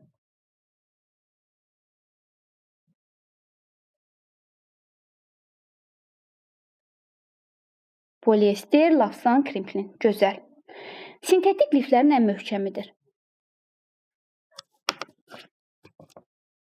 Sintetik liflərin ən möhkəmidir. Doğru. Əla. Yaxşı müəllimlər, hansı tikişdir ki, biz dedik ki, bu tikişlə təkcə kontur üzrə yox, şəkli tam doldurmaqla müxtəlif formalı təsvirlər tikmək olurdu. Əvvəlcə bir istiqamətdə, sonra tikiş arası boşluqları doldurmaq üçün əks istiqamətdə yerinə yetirilirdi. Söhbət hansı tikişdən gedir?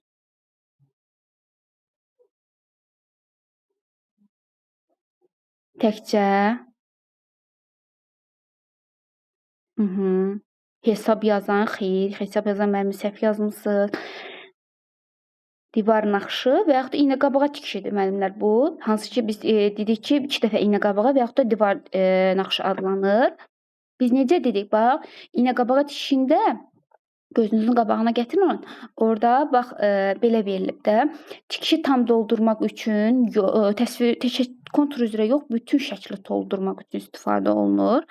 Əvvəlcə bir istiqamətdə, sonra tikiş arası boşluqları doldurmaq üçün əks istiqamətdə yerinə yetirilirsə, bu iynə-qabağa tikişidir. Bəs yaxşı, bizə desə ki, hansı tikiş idi ki, hər növbəti tikiş digəri bitən nöqtədən başlayır?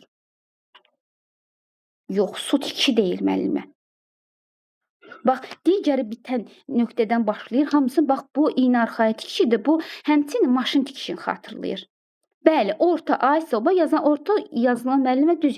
Orta istəyirsə əgər bizdən, biz dedik ki, məsələn, hər yeni tikiş əvvəlkinin ortasından başlayırsa, bu zaman biz su tikişini götürürük. Hər növbəti tikiş digəri bitən nöqtədən başlayırdısa, bu zaman biz iynə arxası tikişini götürürük. Bəs yaxşı, hansı tikişə aid etdik? Bax bu cümlələri diqqətlə qulaq asın. Dedik ki, məsafəni dəyişməklə, sıraların sayını çoxaltmaqla, müxtəlif rəngli saplardan istifadə etməklə müxtəlif formada ornament yaratmaq olur. Bax, müxtəlif rəngli sap, müxtəlif sayda ornament, məsafə, 3M, bax, M, yığma. Yığma tikişinə aid edilirdi bu cümlələr.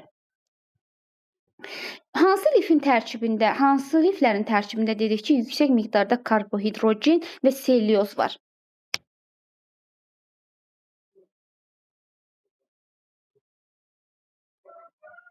Yüksək miqdarda karbohidrogen və selyoz var. Bəli, bitki lifləridir. Yaxşı. Tərkibində keratin olan heyvan mənşəli liflər özləri dedik ki, 2 yerə bölünürdü. Keratin olanlar hansılar idi? Qoyun və keçi idi. Bəs yaxşı, bizə soruşdular ki, hansı liflərin tərkibində zülallı maddələr var, yəni zülallı maddələrdən ibarətdir?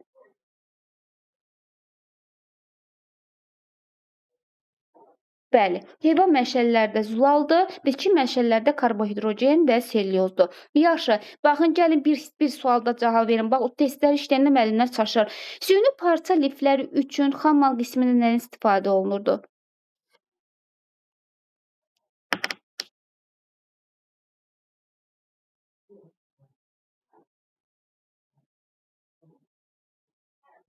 Selyozdan, bəli. Çinar ağac oduncağında və pambıq tullantılarından alınan selyozdan istifadə olunurdu. Yaxşı. Yaş vəziyyətdə viskozdan almış parçanın möhkəmliliyi neçə faiz aşağı düşür yaş vəziyyətdə? 50-60% aşağı düşürdü. Gələnmiş şaqlı müstəvidə malik bucağı neçə dərəcədir?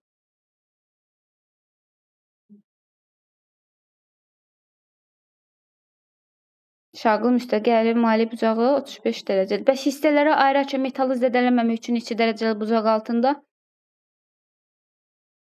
Düzdür, 90 dərəcəli bucaq altında qoyulurdu. Al qırmızı rəngi ilə seçilir. Ağ və sarı rəngdə daraltı pi qatı ilə xarakterizə olunur. Al qırmızı rəng deyirsə, bəli. Al qırmızı yaşlı inək və öküz ətinə aiddir. Açıq çəhrayı rənglə hansı heyvanını demişdik? Açıq çəhrayıdır. Danadır. Çəhrayı qırmızı çaları cavandır. Çəhrayıya çalan açıq qırmızı rəngi desək, çəhrayıya çalan açıq qırmızı.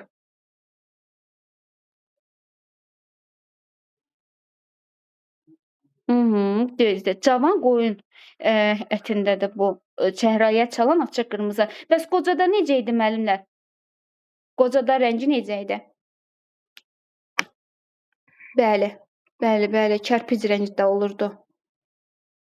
Düzdür. Yaxşı. Sonra ətin tərkibində hansı vitamin kompleksi mövcuddur? Düzdür. Əla, B-nin geniş B2, B3, B6 və B12 vitaminləri mövcuddur. Yaxşı, dəri toyuq və cücədə hansı hissədən, ördək və qazda hansı hissədən kəsilir?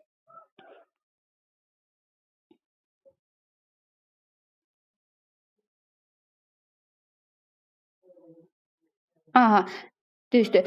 Demək, düzdür. Aha. Dəri toyuq və cücədə boyunun yarısı toyuq və cücədə idi. Ördək və qazda 3də 2-si. 3də 2-sindən. Balığın hansı bişirilmə üsulu üstünlük təşkil edir?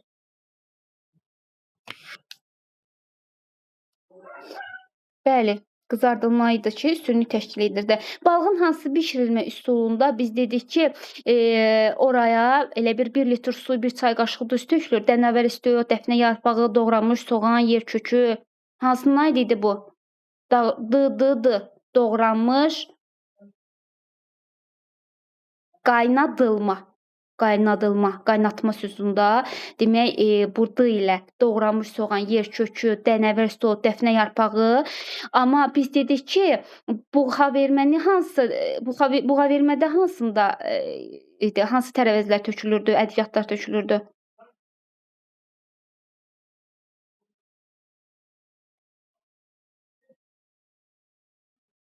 Duz, ədviyyat, bir də limon. Duz, ədviyyat, limon əlavə olunurdu buxara bişirilmədə. Balığın ən yaxşı donlu açılma üsulu hansıdır? Balığın ən yaxşı.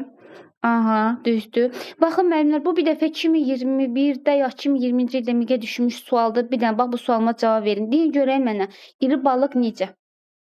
Duzlu soyuq suda qalması, suda açılması ən rahat üsul hesab olunur. İndi bax, mənim digər sualıma diqqətlə qulaq asın. İri balıq necə doğranır? Bax, bu uyğunlaşma şəklində düşmüşdü. Laylay. Qızartma üçün istifadə olunan balıq. Qızartma.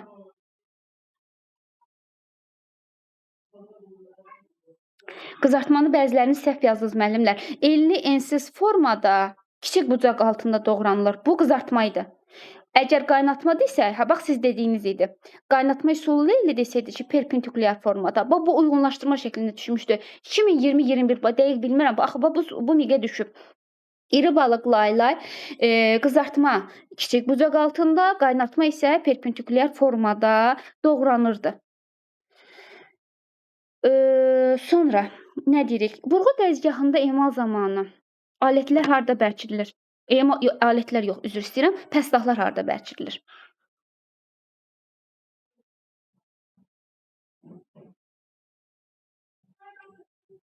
Burğu dəzgahında emal zamanı pəstahlar harda yerləşdirilir və bərkidilir? Diqqətli olun.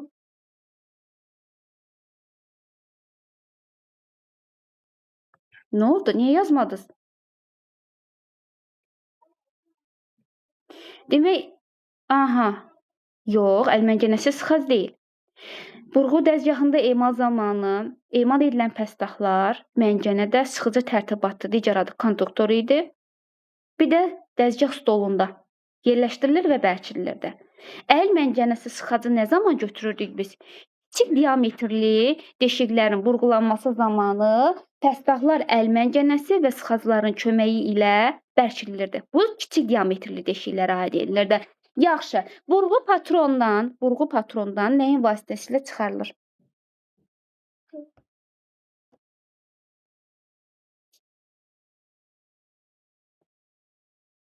Burğu patrondan bəli, açarın köməyi ilə çıxarılır. Bəs patron şpindeldən?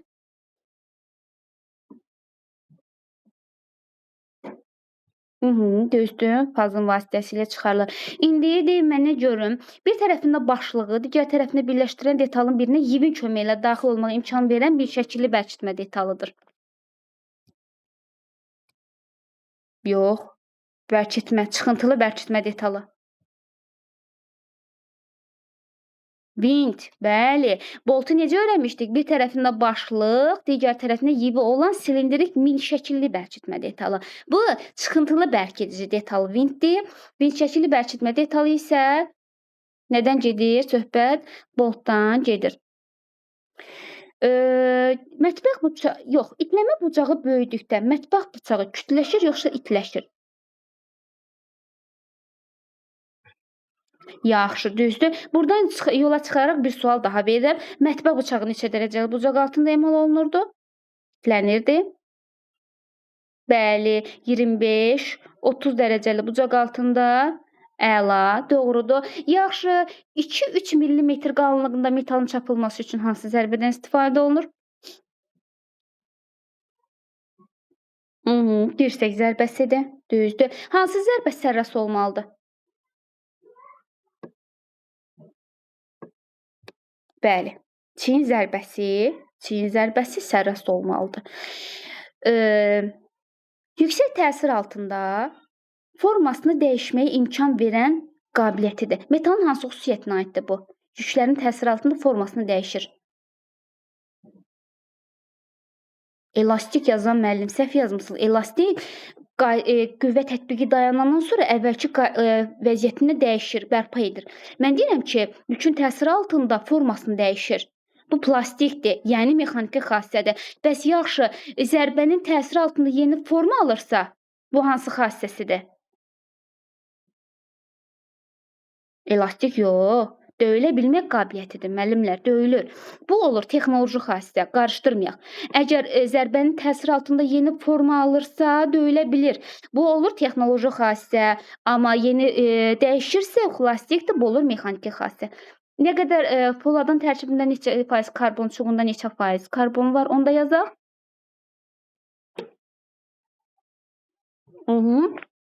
Bəli, demək 2% karbon poladdadır, 2-4% isə çuğundadır.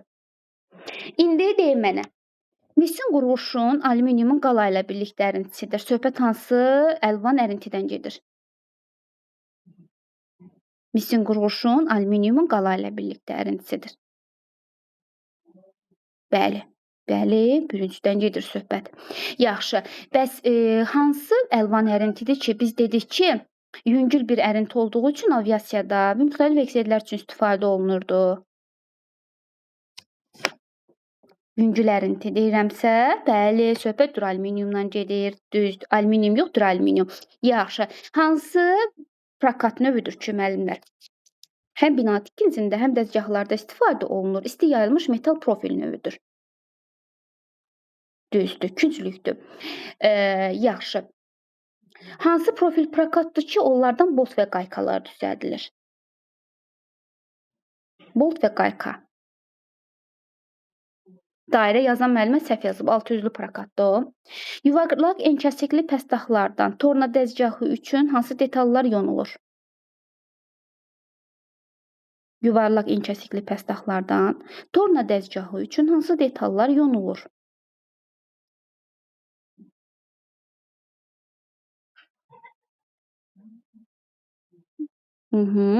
Bax, yazaq, hamı yazsın. Yuvarlaq enkəsikli pəstəxlardan torna dəzgahı üçün müəllimlər vallar, oxlar, üzüklər, şaybalar yonulur. Yuvarlaq enkəsikli pəstəxlardan. Bəs yaxşı, deyin görək künclüklərdən nələr qaynaq edilir?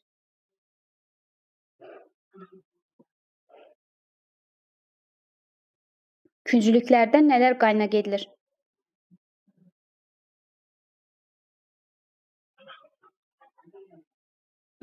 Karkaslar, bəli, qutu çərçivələri, rəflər, bəli, künclüklərdən bunlar qaynaq edilirdi.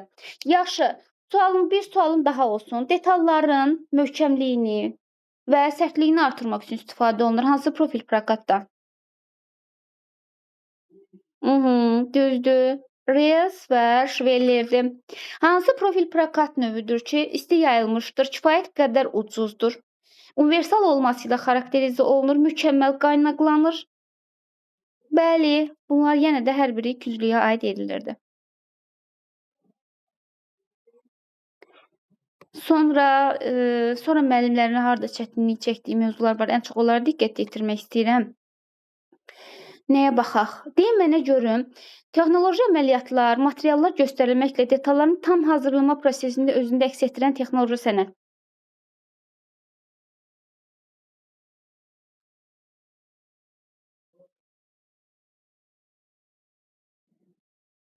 Texnoloji xəritə, tam hazırlanma prosesi, texnoloji rejim, tərkib hissələr.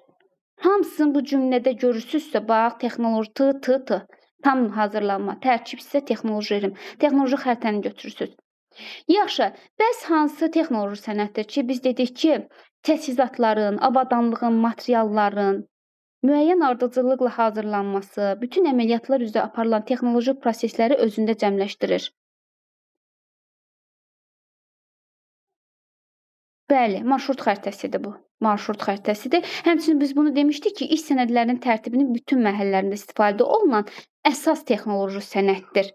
Əsas texnoloji sənətdir desə, yenə də marşrut xəritəsini götürürük.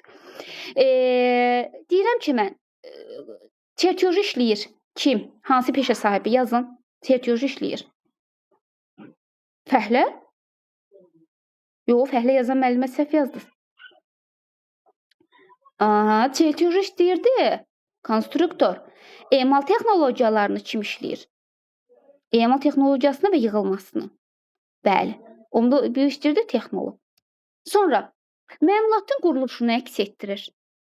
Onun əsas tərkib hissələrinin qarşılıqlı əlaqəsi məmulatın iş prinsipi izah olunur. Doğrudur. Ümumi görünüş çertyojudur. Məmulatın hazırlanması, yığılması, tənzimlənməsi, nəzarətə aid göstərişlər qeyd olunur. Göstəriş deyirəmsə, yəni mən burada kiməsə təlimat verirəm. Söhbət, bəli, təlimatlardan gedir. Eyni iş yerində bir neçə fəhlənin fasiləsiz gördüyü işə nə deyilirdi? Düzdür, texnoloji əməliyyat deyilirdi. Düzdür. Texnoloji əməliyyatın başa çatmış hissəsinə nə deyilirdi?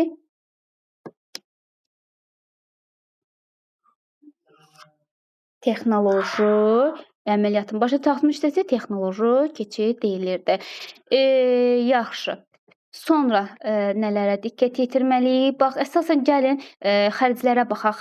Orada müəllimlərimiz bəzən çox çətinlik çəkir. Ailənin xərcləri neçə əsas qrupa bölünür? Baxaq onlara. Ailənin xərcləri neçə əsas qrupa bölünürdü? 2. Doğru yazdınız, 2-dir. Bəli. Hansılar idi? Bəli. Daimi və dəyişən idi. Yaxşı. Bəs dəyişən xərclər özləri neçə yerə bölünürdü? Onu da yazaq. Bəli, mütəmadi və gözlənilməz xərclərə bölünürdü. Ailənin xərcləri neçə əsas hissəyə bölünürdü deyin görək? Hissə desə yenə də 2 idi. Hansılar idi? Şəxsi xərclər, vergilər və digər mütləq ödəmələr. Yaxşı. Mən deyirəm ki, qidalanma tarazlaşdırılmış və rasional olmalıdır. Müəyyən tələblərə cavab verməlidir. Hansı tələblərə?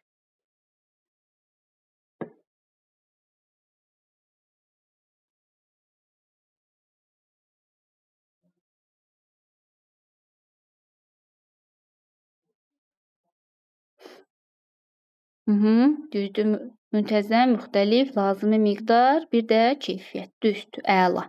Demək, müntəzəmlik, müxtəliflik, lazımi miqdar və keyfiyyət nəzərdə tutulmalıdır. Ev təsərrüfatının rasional aparılması deyəndə nə başa düşürsünüz?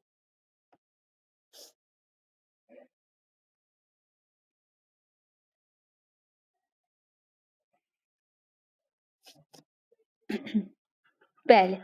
Demək, keyfiyyətli və sərfəli qiyməti almaq deyilir. Yəni ev təsərrüfatının rasional aparılması deyəndə, məsələn, kimsə gedir bazara, onu ərzaqları keyfiyyətli alır və sərfəli qiymətə alırsa, demək o insan ev təsərrüfatını rasional aparır.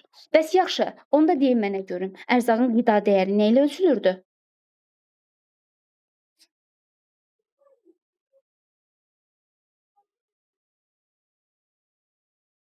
Axı mən sizə bunu dəfələrlə dərsdə izah etmişdim. Kaloriya biz desəydik ki, ərzağın enerji dəyəri nə ilə ölçülür? Qida məhsulunun enerji dəyəri kalori ilə ölçülür müəllimlər.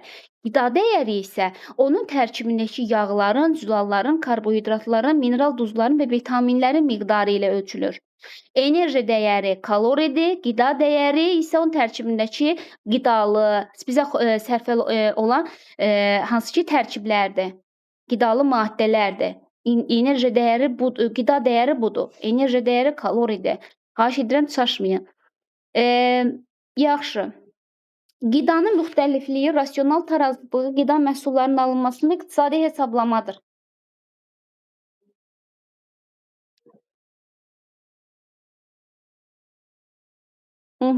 Bəli, qidalanma mədəniyyətidir. Yaxşı, bax bu qidadan danışmışkən 6-cı sinifin qida mövzusuna inteqrasiya edək. Görək orda əsas məqamlara diqqət yetirək. Hansı qida maddəsidir ki, hüceyrə və toxumalarımızın əsasını təşkil edirdi? Yoxmalara qarşı mübarizədə iştirak edirdi. Bəli, doğru vurğuladınız, zülallar idi. Hansı qida maddəsidir ki, biz dedik ki, o, hüceyrə və toxumalar tərkibinə daxildir. Orqanizm maddələrin mübadiləsində fəal iştirak edirdi. Fəal.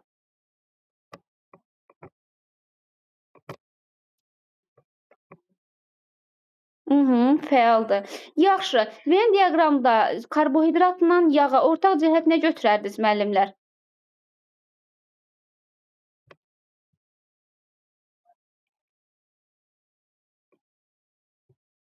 Bəli. Hər ikisinin çoxluğu nə? Piyələnməyə gətirib çıxarırmı? Karbohidratı da çox qəbul edəndə piyələnməyə gətirib çıxarır, artıq çəkiyə gətirir. Yağı da hansı ki qəbul edəndə artıq çəkiyə gətirir. Məsələn, yağla zülalları da bir Venn diaqram çəkərsə, əgər bizdən soruşularsa ki, ortaq cəhət nədir? Bunu da götürərik ki, bitki və heyvan mənşəli olmalardır. Bəli, bu da belə ortaq kimi götürmək olardı. Yaxşı, mən deyim görək, lehinləmə səthi çirklənmədən qoruyan kimyəvi maddə.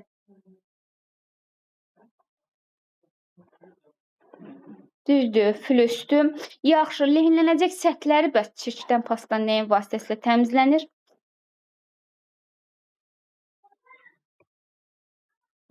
Düzdür. Metal fırça və yeyə vasitəsi ilə təmizlənirdi. Yaxşı, mexaniki qəhvəyüdəndə qəhvələrin narin və dənəbər olması nədən asılıdır? Düzdür. Vintin sıxılmasından asılıdır. Bir müəllim sürət yazıb, sürət deyil müəllimlər. Vint nə qədər çox vurularsa, dəyirman daşları arasında məsafə bir o qədər az olur və üyütmə daha narin olur. Əgər o hansı ki vint az vurularsa, bu zaman dənəbər olmağa başlayır. Yəni vintin sıxılmasından asılıdır. Mexaniki əl drelində, drel nəymiş? Qəhvəyüdəndə. Sonra deyin mənə görüm, hansı vitamin ki, dərimizin sağlamlığında böyük rol oynayır, həmçinin böyüyən orqanizm üçün vacibdir? A vitaminidir. Bəli. Hansı sterilize edilmiş südü nə qədər müddətdə saxlamaq olar?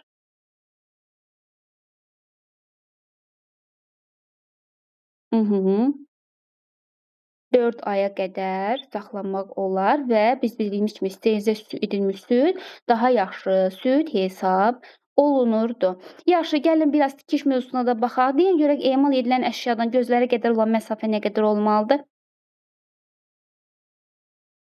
30-40. Düzdür. Ventil başlığı açıq qaldığı zaman su kran başlığından şpindel axır.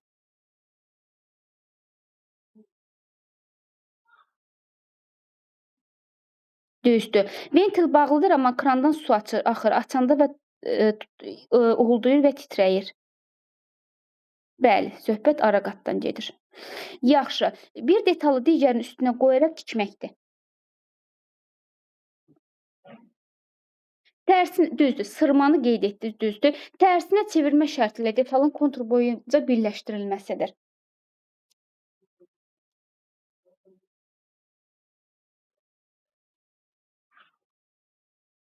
Bəli, söhbət nədən gedir? Baxyalamadan gedir. Yaxşı. Bax, mən sizə açar sözlərlə xırda bax demişdim ki, son başlıqlarını yadınıza saxlayın. İndi mənə yazın görüm emal pani işləmə ardıcıllığı necə idi? Sadəcə ardıcıllıq.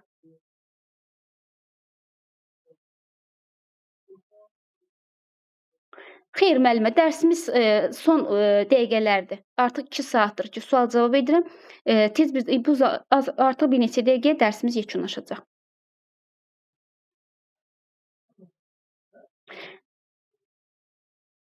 Demək, aha, düzdür Xədicə müəllimə yazın.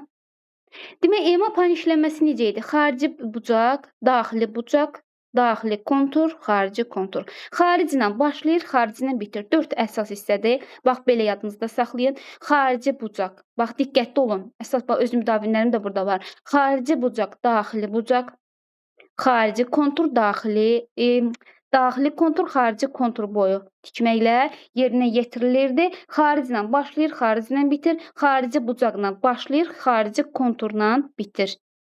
Ardıcıllıq bu yöndə gedirdi. Diqqətli olun. Maşın belə deyir, elektrik ötürücüsü neçə hissədən ibarət idi? Onu da yazın.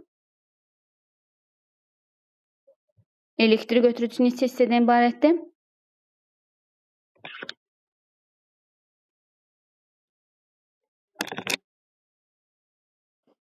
Aha, doğrudur. Demək müəllimlər, mən artıq 6-cı sinifdən də bəzi hissələr vardı ki, onları da sual-cavabını etdik. İnanmıram ki, 5-də hansısa birinin çətinliyi var. Əgər bax burada qoşulan müəllimlərimizin hansısa 5-ci sinifdə çətinliyi varsa yazsın, yenə də vaxtımızı uzadıb onu da sual-cavabını edərəm. Mənim üçün heç bir problem yoxdur. Əsas məqsədim sizə son bir hansı ki günlərdə sizə dəstək olmaqdır ki, hər zaman da mən bilirsiniz ki, mənim qrupumda olan müəllimlər hər zaman yəni ödənişsiz qrupumda. Mən onlara dəstək olmağa çalışıram. Yəni hər zaman göndərmişəm də, qoşulan qoşul, qoşulmayan da yəni ki, yəni öz şeyinə baxıram. Bəli, bəli, verə bilərsiniz. Buyurun. Kimsə sual vermək istəyirdi. Buyurun, verə bilərsiniz. Aha, yaxşı. Başqa sual, kimsə sualı yoxdursa, 2 nömrə.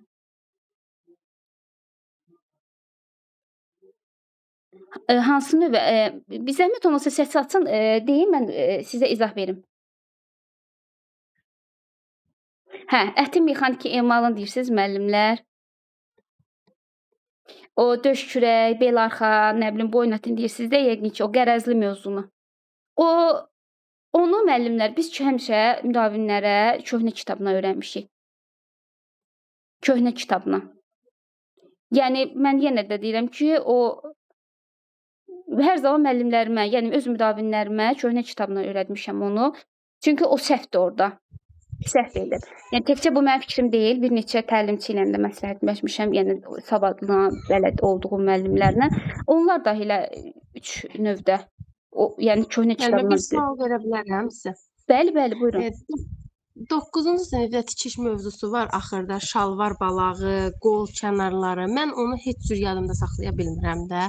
Onu ən asan formada necə yadımda saxlaya bilərəm? Müəllimə, orada mən məsələn sizə asan forma deyə bilmərəm. Onu şəkillər formasında sizə düzəldib göndərə bilərəm ki, şəkillə belə yadınızda saxlayın. Bir də əzbərləmək, başqa heç cür yox. Yəni bilirsiniz necə? Mən müdavinlərim necə öyrənib onu? Deyir, axırda müəllimə şalvarı gətirdik, qoyduq qabağımıza, manjet hissəsinə baxa-baxa. Əyani şəkildə onu öyrənə bilərsiniz. Yəni paltarın üzərinə baxa-baxa. Bir də əzbərləmək, başqa heç bir şey. İnanın ki, bax mən sertifikasiya müəllimlərimiz ora gedəndə sırf bax bu gün axşam onu əzbərləyib elə getdilər ki, o yaddan çıxmasın. Çünki yaddan çıxır mümkün deyil. Məsələn, mən özüm təlimçiyəm, etiraf edirəm ki, 4 ildir artıq müəllimlərə dərs keçirəm. O belə mənim yadımdan çıxır. Daim onu təkrar edirəm. Yəni yadda qalmır da. Ya əyani şəkildə onu qoymalısınız qarşınızda, öyrənməlisiniz ya da əzbərləyib getməlisiniz. Yəni onun asan variantı yoxdur, əzbərləmək sadəcə. Hə, müəllimə çox sağ olun. İnanırsınız, bütün kitabı cümlə-cümlə əzbərləmişəm. Sadəcə bir dənə o mövzunu saxlamışam ki, sabah bəlkə axşam onu dəqiq öyrənim. Elə siz sabah axşam elə öyrənin, elə gedin. Çünki yaddan çıxır da. Siz sağ olun. Ödənişsiz qoşulmalarına çox minnətdaram. Siz sağ olun. Oldu müəllimlər. Əgər sualınız yoxdursa, hər birinizə uğurlar arzulayıram. İnşallah ki, həm öz müdavinlərim, həm digər müəllimlər hər biriniz yüksək nəticə toplayarsınız. İstədiyiniz yerə, istədiyiniz işə qəbul olarsınız. Sağ olun. Hər birinizə uğurlar.